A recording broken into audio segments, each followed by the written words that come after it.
नमस्कार दोस्तों। आज से हमने बिहार स्पेशल शुरू किया है, जिसमें बिहार का इतिहास, भूगोल, संस्कृति और वो सभी टॉपिक होगा जो बिहार से जुड़े सभी एग्ज़ाम में अक्सर पूछे जाते हैं।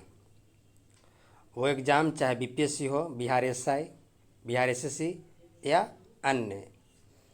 मैं प्रयास करूंगा कि छोटे छोटे वीडियो में आपके पास महत्वपूर्ण सवालों का संग्रह को पहुंचा सकूं।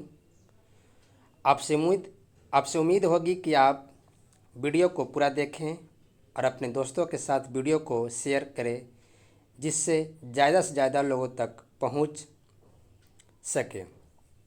आइए आज इसी कड़ी में बिहार के इतिहास को शुरू करते हैं। इससे जुड़े महत्वपूर्ण 30 सवाल का पहला वीडियो है। आप देखें और बताएं कि ये कैसा है। आइए पहला सवाल देखते हैं। आप इसे बनाइए और देखिए कि इसमें कितना आपका सही होता है। प्राचीन बिहार के इतिहास के मुख्य स्रोत हैं। ऑप्शन है भग्नावशेष, यात्रा वृत्तांत, अभिलेख, सिक्के और धार्मिक ग्रंथ। इसका जवाब होगा ऑल, यानी सभी। अगला, प्राचीन पाटलिपुत्र के संबंध में जानकारी के स्रोत है। इसका ऑप्शन है भग्नावशेष, यात्रा वृत्तांत, धार्मिक ग्रंथ और चौथा है उपयुक्त सभी।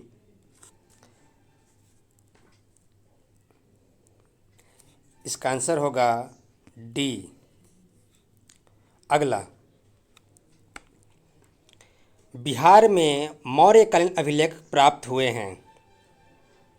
इसका ऑप्शन है पाटलिपुत्र, लौरिया अरेराज, लौरिया नंदनगढ़ से और सासाराम और रामपुरवा।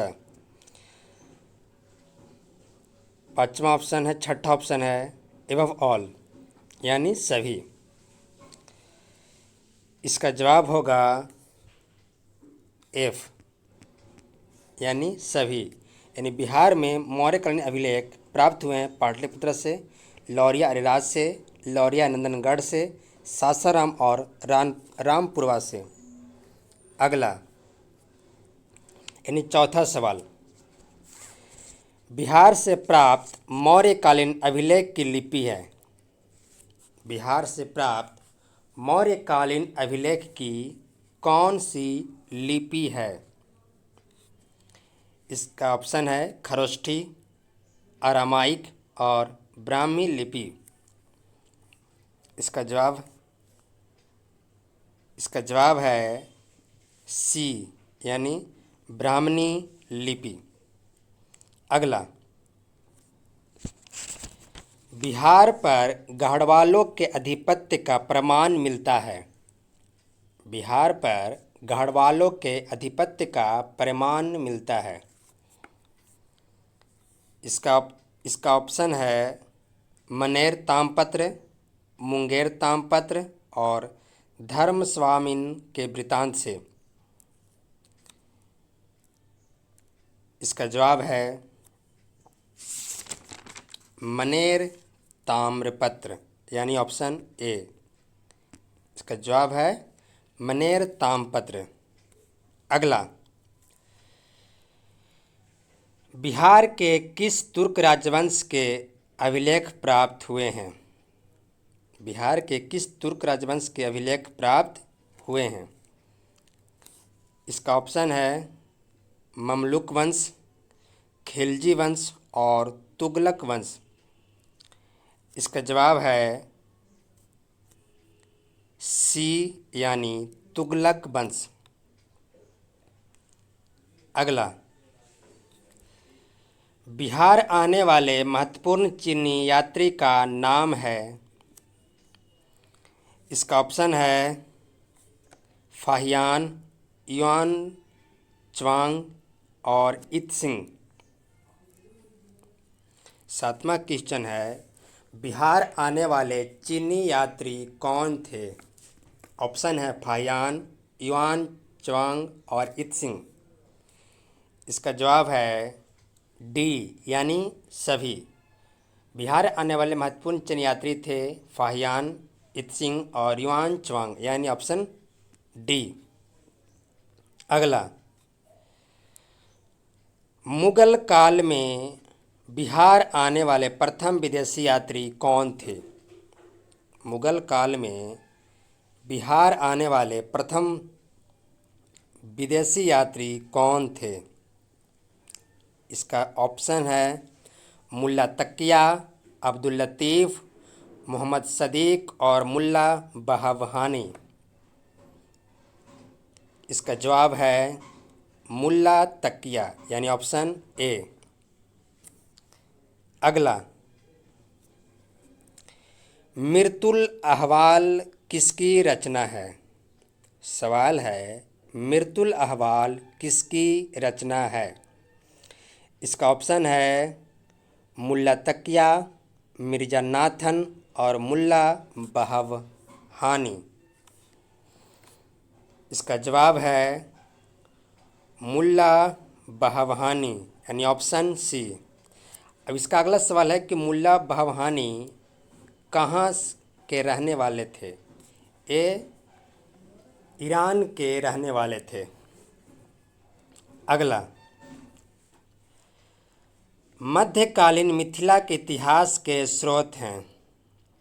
मध्यकालीन मिथिला के इतिहास के स्रोत हैं। इसका ऑप्शन है कृतिलता, कृति पताका और वर्ण रत्नाकर। सवाल है, मध्यकालीन मिथिला के इतिहास के स्रोत हैं। इसका जवाब है उपयुक्त सभी, यानी इसमें ऑप्शन होता है डी, यानी इस मिथिला के स्रोत ये तीनों हैं, कृतलता भी है, कृति पताका भी है और वर्ण रत्नाकर भी है। अगला, बिहार के लिए सर्वाधिक प्राचीन साहित्यिक स्रोत है।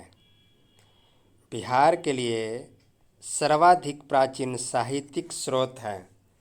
इसका ऑप्शन है अथर्ववेद, आरण्यक, उपनिषद और सामवेद। इसका जवाब है ऑप्शन ए अथर्ववेद। अगला, बिहार में स्थित महाजनपद के बारे में जानकारी मिलती है। बिहार में स्थित महाजनपद के बारे में जानकारी मिलती है। इसका ऑप्शन है विनय पिटक से, अंगुत्तर निकाय से और कल्प सूत्र से। इसका जवाब है अंगुत्तर निकाय, यानी ऑप्शन बी। अगला, आज बिहार स्पेशल का ये पहला वीडियो है। इसी तरह से आपको कभी बिहार से जुड़े संस्कृति का वीडियो आएगा, कभी बिहार से जुड़े भूगोल का वीडियो आएगा और अन्य वीडियो भी आएगा। इसका PDF आप टेलीग्राम से ले सकते हैं। टेलीग्राम का लिंक डिस्क्रिप्शन में दे दिया जाएगा। देखते हैं सवाल नंबर 13। नालंदा स्थित बड़ा गांव, जिसे नालंदा महाविहार भी बोला जाता है, का पता किसने लगाया? इसका ऑप्शन है आर ब्रूसफोर्ड, कनिंघम, व्हीलर और मैकेंजी। इसका जवाब है बी, यानी कनिंघम। इसका जवाब है बी, यानी कनिंघम। बड़ा गांव से 2 अभिलेख भी मिले हैं जिन पर नालंदा का नाम उत्कीर्ण है। बिहार शरीफ में कुमारगुप्त प्रथम और स्कंदगुप्त का प्रसिद्ध स्तंभ भी प्राप्त हुआ है। कनिंघम ने बोधगया के मंदिर को भी खोजा था। अगला,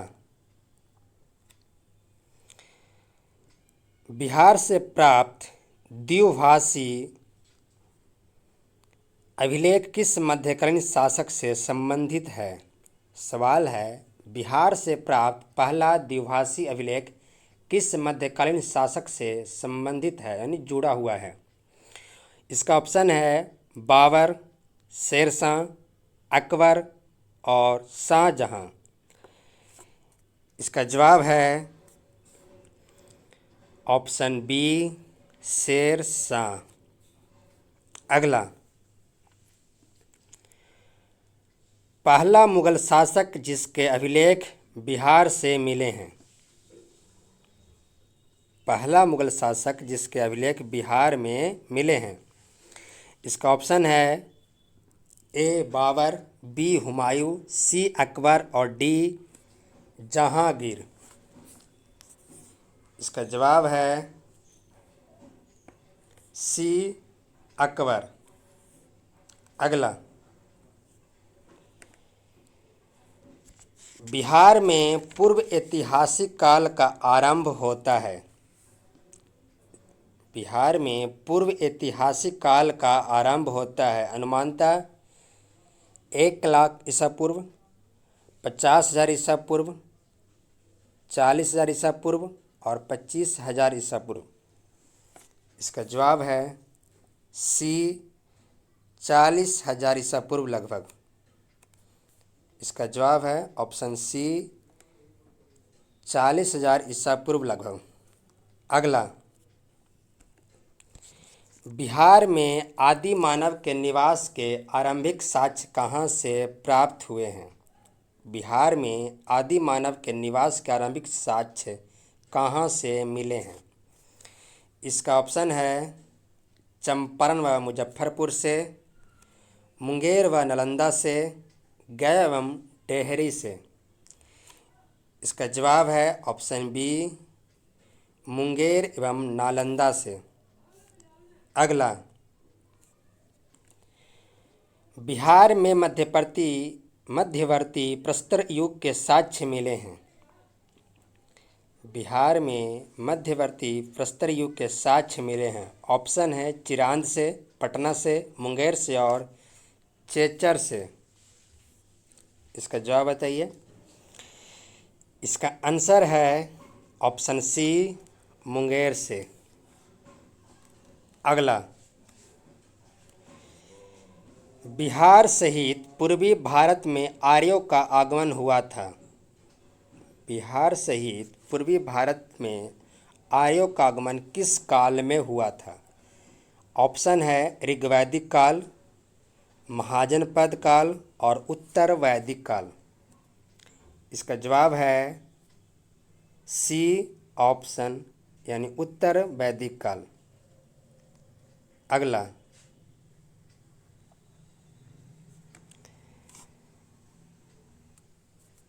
बिहार में आर्यों के विस्तार में सहायक था। बिहार में आर्यों के विस्तार में सहायक था। इसका ऑप्शन है व्यापार का विस्तार, लोहे का उपयोग, साम्राज्य विस्तार और कृषि का विस्तार। इसका जवाब है ऑप्शन बी, लोहे का उपयोग। अगला, वेद के किस ग्रंथ में बिहार के विदेह राज्य में आर्यों के आगमन तथा निवास का साक्ष्य विवरण मिलता है? इसका जवाब है ऑप्शन ए, सतपथ ब्राह्मण। इसके 4 ऑप्शन हैं सतपथ ब्राह्मण, इतरेय ब्राह्मण, तैत्तिरीय ब्राह्मण और गोपथ ब्राह्मण।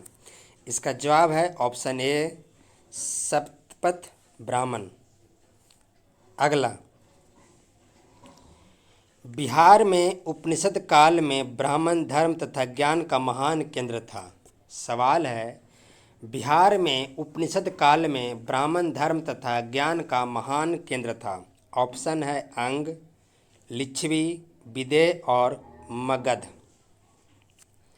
इसका जवाब है ऑप्शन सी, विदेह। विदेह के राजा जनक प्रसिद्ध दार्शनिक थे। राजा जनक विदेह के राजा थे। यह राज्य व्याकरण, साहित्य तथा दर्शन शास्त्र का महत्वपूर्ण केंद्र था। यानी विदेह व्याकरण, साहित्य तथा दर्शन शास्त्र का महत्वपूर्ण केंद्र था। इसके राजा कौन थे? राजा जनक। अगला, बिहार का कौन सा राज्य उत्तर वैदिक काल का एक महत्वपूर्ण राज्य था? सवाल है, बिहार का कौन सा राज्य उत्तर वैदिक काल का एक महत्वपूर्ण राज्य था? ऑप्शन है मगध, अंग, बज्जी और विदेह। इसका जवाब है ऑप्शन डी, विदेह। अगला, बिहार के भौगोलिक क्षेत्र की चर्चा सर्वप्रथम किस साहित्य से मिलती है? सवाल है, बिहार के भौगोलिक क्षेत्र की चर्चा सर्वप्रथम किस साहित्य से मिलती है? इसका जवाब है ऑप्शन है अथर्ववेद, सामवेद, वायुपुराण और सत्यपथ ब्राह्मण।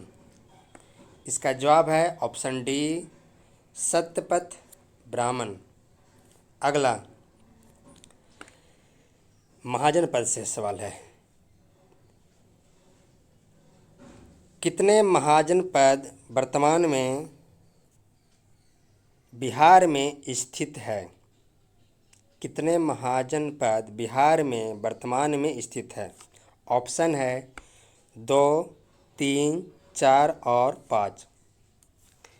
इसका जवाब है ऑप्शन बी, 3 महाजनपद वर्तमान में बिहार में स्थित है। टोटल 16 महाजनपद हुए। 16 महाजनपद के बारे में जानकारी बौद्ध ग्रंथ अंगुत्तर निकाय से मिलती है। टोटल 16 महाजनपद थे, उसमें 3 महाजनपद बिहार में हैं और महाजनपद के बारे में जानकारी मिलती है कहाँ? बौद्ध ग्रंथ के अंगुत्तर निकाय से। अगला, कौन सा महाजनपद बिहार में स्थित नहीं है? कौन सा महाजनपद बिहार में स्थित नहीं है? इसमें 2 सवाल है, एक तो वो कि जो स्थित नहीं है और बाकी वो 3 जो स्थित है, यानी ऑप्शन 4 है, अंग है, बज्जी है, वत्स और मगध। इसमें एक है कि जो बिहार में स्थित नहीं है, बाकी 3 है जो बिहार में स्थित है। तो जो स्थित नहीं है वो ऑप्शन सी है, यानी वत्स महाजनपद बिहार में स्थित नहीं है। बाकी के 3 यानी अंग, बज्जी और मगध बिहार में स्थित है। यानी बिहार में स्थित 3 महाजनपद कौन कौन हैं? अंग है, बज्जी है और मगध। वत्स बिहार में स्थित नहीं है। हमें महाजनपद की जानकारी कहाँ से मिलती है? बौद्ध ग्रंथ अंगुत्तर निकाय से। टोटल कितने महाजनपद हुए? 16। 16 में 3 महाजनपद बिहार में स्थित हैं। अगला, बिहार के किस क्षेत्र में अंग महाजनपद स्थित है? अब है कि अंग महाजनपद का क्षेत्र कौन सा एरिया में है? ऑप्शन है पटना गया के क्षेत्र, मुजफ्फरपुर एवं वैशाली का क्षेत्र एवं भागलपुर एवं मुंगेर का क्षेत्र। इसका ऑप्शन है सी, भागलपुर एवं मुंगेर का क्षेत्र जो है अंग महाजनपद में स्थित है। अंग महाजनपद की राजधानी थी चंपा। अंग महाजनपद है, उसकी राजधानी थी कहाँ? चंपा। अगला सवाल भी है कि अंग महाजनपद की राजधानी कहाँ है? तो चंपा। सवाल नंबर 28, पटना तथा गया किस महाजनपद में सम्मिलित थे? पटना तथा गया किस महाजनपद में सम्मिलित थे? इसका ऑप्शन है अंग, मगध, बज्जी और अस्मक। इसका जवाब है ऑप्शन बी, मगध। अगला सवाल है कि मगध महाजनपद की राजधानी थी। मगध महाजनपद की राजधानी थी गिरिव्रज, जो वर्तमान में राजगीर है, पाटलिपुत्र यानी पटना, गया और चंपा। इसका जवाब है ऑप्शन ए, गिरिव्रज यानी राजगीर। अगला, मगध तथा अंग महाजनपद को कौन से नदी पृथक करती है? यानी ये दोनों महाजनपद को कौन अलग करती है? मगध तथा अंग महाजनपद को कौन सी नदी पृथक करती है? इसका ऑप्शन है अस्सी नदी, वरुण नदी और चंपा नदी। इसका जवाब है ऑप्शन सी, चंपा नदी। तो ये था महत्वपूर्ण बिहार के इतिहास से जुड़े 30 सवाल। इसी तरह से और भी प्रमुख बिहार के इतिहास से जुड़े सवाल का वीडियो आएगा, ज्योग्राफी का भी आएगा, बिहार से जुड़े संस्कृति का भी आएगा। तो आप इसे ज़रूर देखिए, लोगों तक जरूर शेयर करें। इसका अगर PDF आप लेना चाहते हैं तो टेलीग्राम ज्वाइन करके वहाँ से इसका PDF आप ले सकते हैं। इस 30 क्वेश्चन का आंसर अंत में दे दिया गया है, आप अलग से मिला भी सकते हैं। आज के लिए इतना ही। प्लीज़ वीडियो को लाइक कीजिए, चैनल को सब्सक्राइब कीजिए और शेयर ज़रूर कीजिए। धन्यवाद।